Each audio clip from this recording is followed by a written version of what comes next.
बिस्मिल्लाहिर्रहमानिर्रहीम। अस्सलाम वालेकुम दोस्तों, मैं हूं सईद और आप देख रहे हैं सईद सॉल्यूशन यूट्यूब चैनल।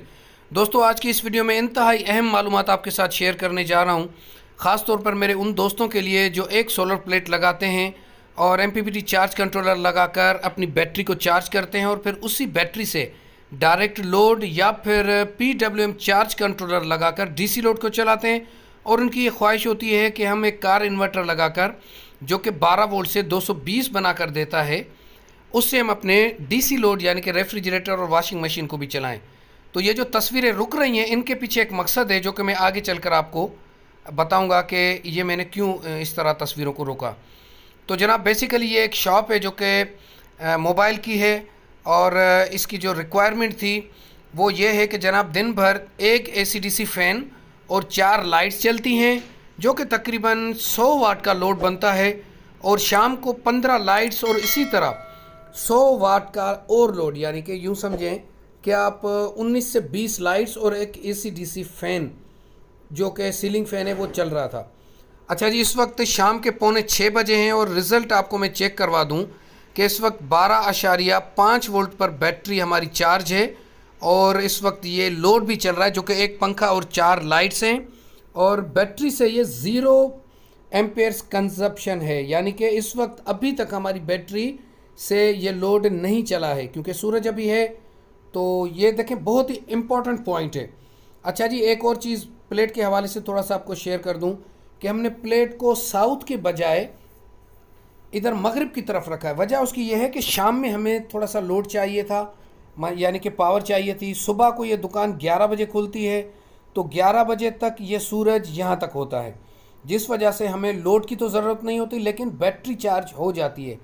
इस वजह से हमने इस प्लेट को इस तरह रखा। और यहाँ पर हमारा मीटर सही काम नहीं कर रहा था, धूप में शायद इसको कुछ देर हमने पड़ा रहा, तो इस वजह से तो ये रिज़ल्ट शो नहीं कर रहा है।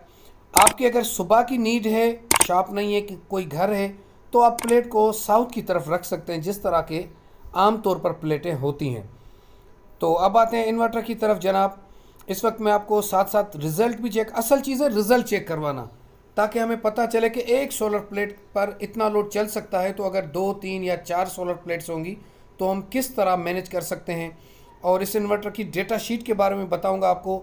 और इसकी प्राइस तो इंतहाई मुनासिब है, मैं बहुत मुतासर हुआ इसकी प्राइस से, और तकरीबन 3 से 4 दिन तक मैं ऑब्ज़र्व करता रहा इस सेटअप को। फिर मैं जब मुतमईन हुआ हूँ तो मैं आपके साथ ये वीडियो शेयर कर रहा हूँ।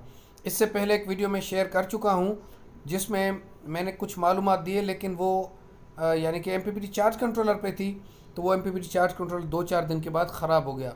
लेकिन आजकल मसरूफियत इतनी है कि मैं शॉर्ट वीडियो भी नहीं बना पा रहा हूँ। आप जो मेरे सब्सक्राइबर हैं वो तो इस चीज़ को बखूबी जानते हैं और मुझे मैसेज भी करते हैं कि आपकी वीडियोज़ आजकल नहीं आ रही हैं, तो मसरूफियत की वजह से वीडियोज़ नहीं आ पा रही हैं। तो जनाब, यहाँ पर मैं एक दफ़ा फिर आपको बता दूँ कि इस वक्त तकरीबन 5:45 हो रहे हैं शाम के, और 118 वाट हमें जो है ना वो सोलर प्लेट से मिल रहा है। और अगर लोड की बात करें तो जैसा कि मैंने आपको बताया कि 99 वाट्स का लोड चल रहा है और बैटरी अभी भी हमारी 100% चार्ज है। ये पॉइंट नोट करने वाली। अच्छा जी, ये देखें 5:49, यानी कि ये 5:45 इस वक्त बज चुके हैं और हमें ये पावर मिल रहा है और बैटरी हमारी 100% चार्ज है। अच्छा जी, यहाँ पर मैक्सिमम जो सोलर प्लेट का हम इसे वोल्ट दे सकते हैं वो है 400। ये बहुत अहम चीज़ है।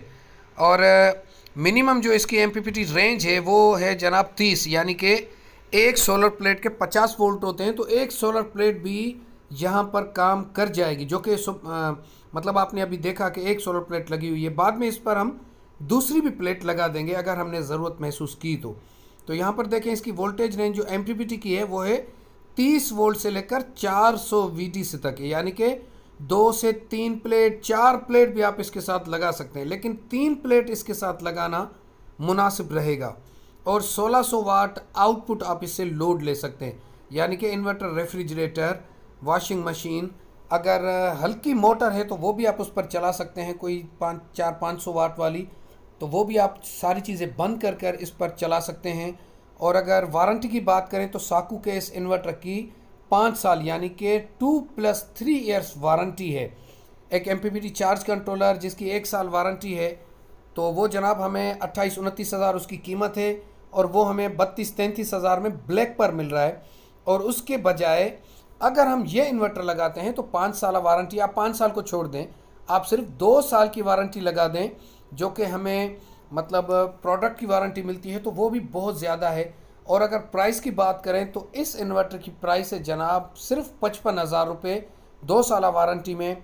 और इसके डीलर की बात करें तो नवाबशाह में सलीम इलेक्ट्रॉनिक्स यहाँ पर इनका डीलर है, और सर्विस सेंटर भी नवाबशाह में आरिफ भाई हैं, आरिफ इलेक्ट्रॉनिक्स वाले। तो बहुत ही एडवांटेज है ख़ास तौर पर इर्द गिर्द के लोगों के लिए कि इसका सर्विस सेंटर भी इधर है और डीलर भी आपके पास है। और एमपीपीटी बेस ये आपका सोलर इन्वर्टर है जो कि लो प्राइस में। वैसे मैं इस तरह के सोलर इन्वर्टर को रिकमेंड नहीं करता हूँ क्योंकि वो बिल्कुल छोटे सर्किट वाले थे, लेकिन इसकी साइज़ बहुत ज़बरदस्त है। और हमने फ़ैन वगैरह बंद कर दिए थे तो इसके जो नीचे अपने फ़ैन लगे हुए कूलिंग के, वो भी इतना साउंड नहीं कर रहे। वजह उसकी ये है कि अगर इन्वर्टर की साइज़ बड़ी होगी, बोर्ड बड़ा होगा, तो उसमें कूलिंग का प्रॉब्लम नहीं आता। और आमतौर पर जो छोटे बोर्ड वाले इन्वर्टर्स होते हैं उनमें कूलिंग की प्रॉब्लम होती है, जिस वजह से पंखे बहुत ज़्यादा शोर करते हैं। ये भी एक मसला है। तो अली भाई ने पहले यहाँ पर एक घोटकी का यूपीएस लगाया, जैसे कि मैंने पहले बताया। तो बाद में फिर यूनिट्स को देखकर फिर आज मतलब तीसरा चौथा दिन है तो ज़ीरो कंजप्शन हो गई। हमारे सब मीटर पे किसी किस्म का यूनिट इस्तेमाल नहीं हुआ है। यहाँ पर ये मेन लाइन है जो कि वापडा की आ रही है, और ये आउटपुट की 2 हैं। अच्छा जी, ये जो पाइप्स आप देख रहे हैं ना, अगर पहले ये अली भाई मेरी बात मान लेते तो इनकी भी ज़रूरत नहीं पड़ती। खैर आगे चलकर इनको ये कवर कर देंगे। और अब हम इस पर लोड डाल रहे हैं कि ये जो 15 लाइट्स हैं ये बाहर की और 4 लाइट्स अंदर की, और उसके बाद जनाब ये फ़ैन है, तो ये तकरीबन 250 से पौने 300 वाट का लोड बन रहा है। और ये रात को 11 बजे जब दुकान बंद होती है तो उस वक्त तक ये बैटरी हमारी चल जाती है, और आगे चलकर इस बैटरी को हम चेंज कर देंगे। इसकी जगह हम एक ट्यूबलर बैटरी लगा देंगे या फिर लिथियम बैटरी। आजकल मेरे पास मैंने उसकी जो है वो ऑर्डर किया हुआ है, तो वो अगर आ जाएंगी तो लिथियम बैटरी हो सकता है इसके साथ लगा दें। तो ये है जनाब वो सब मीटर जो मैंने पहले एक तस्वीर आपको दिखाई। अब इसके 0 यूनिट हो गए, ये बेचारा अकेला रह गया है। अब ये खैर थोड़ी बहुत अगर ज़रूरत होगी तो ये वापडा को चला लिया करेंगे इस चेंज ओवर के थ्रू। तो घर के लिए तो देखें ये चीज़ें इंतहाई अहम होती हैं। वॉशिंग मशीन हो गई, रेफ्रिजरेटर हो गया, ये तो आप एसी लोड पर लाजमी चलाना है। तो कार इन्वर्टर लेने की मतलब बजाय अगर आप ये इन्वर्टर ले लेंगे तो मेरे ख्याल से बहुत ही अच्छा आइडिया होगा। तो वैसे एमपीपीटी अगर आप परचेज़ करते हैं बिल फॉर 30-32 हज़ार का, और उसके साथ आप एक कार इन्वर्टर भी लेते हैं जो कि 5-6 हज़ार रुपये का आपको मिल जाएगा, तो तकरीबन ये 35-38-40 हज़ार के करीब पहुंच जाता है। तो 15 हज़ार देकर, यानी कि इजाफी 15 हज़ार देकर, और आप 2 साल के लिए बिल्कुल फ्री हो जाएंगे। और मज़े की बात यह है कि ये एसी लोड तो आप इससे चलाएंगे, जिसमें आपकी रेफ्रिजरेटर हो गई, वॉशिंग मशीन हो गई, और इस तरह पंखे, लाइट्स वगैरह। और अगर आप चाहेंगे बैटरी बैकअप, अगर आपके पास बैटरी सेटअप अच्छा लगा हुआ है तो उसके साथ आप PWM में चार्ज कंट्रोलर लगाकर अपने DC लोड को भी रन कर सकते हैं। लेकिन एक चीज़ का ख्याल रखिएगा कि डायरेक्ट बैटरी से वो लोड ना चलाइएगा जिससे बैटरी डीप डिस्चार्ज में चली जाए। इसमें जो आम तौर पर बड़े इन्वर्टर 3.2, 4.2 या फिर 5 किलोवाट के जितनी भी सेटिंग्स होती हैं वो सारी सेटिंग्स मौजूद हैं इसमें। यानी कि बैटरी भी कोई भी इसके साथ छोटी बड़ी आप लगा सकते हैं, ट्यूबलर लगा सकते हैं, उसके वोल्ट्स को आप एडजस्ट कर सकते हैं, एम्पेयर्स को एडजस्ट कर सकते हैं। तो मेरे ख्याल से बहुत ही अच्छा आइडिया है इस प्राइस में, जो कि आपके एसी लोड और डीसी लोड दोनों का मसला हल कर देगा। तो उम्मीद है, हम भी देख रहे हैं, जो भी मुझे फीडबैक मिलेगा मैं आपके साथ शेयर कर दूंगा। और दूसरी एक अहम बात कि आजकल वीडियोस मेरी नहीं आ पा रही हैं दोस्तों, बहुत ज़्यादा मसरूफियत है, जिस वजह से वीडियोस, हत्ता कि मुझे शॉर्ट वीडियो बहुत आसान लगती है कि वहाँ पर रिकॉर्ड की और उसी जगह उसे आपने अपलोड कर दिया, बिल्कुल ईजी होती है। खैर मिलते हैं नेक्स्ट वीडियो में, अपना बहुत सारा ख्याल रखिएगा। अल्लाह हाफिज़।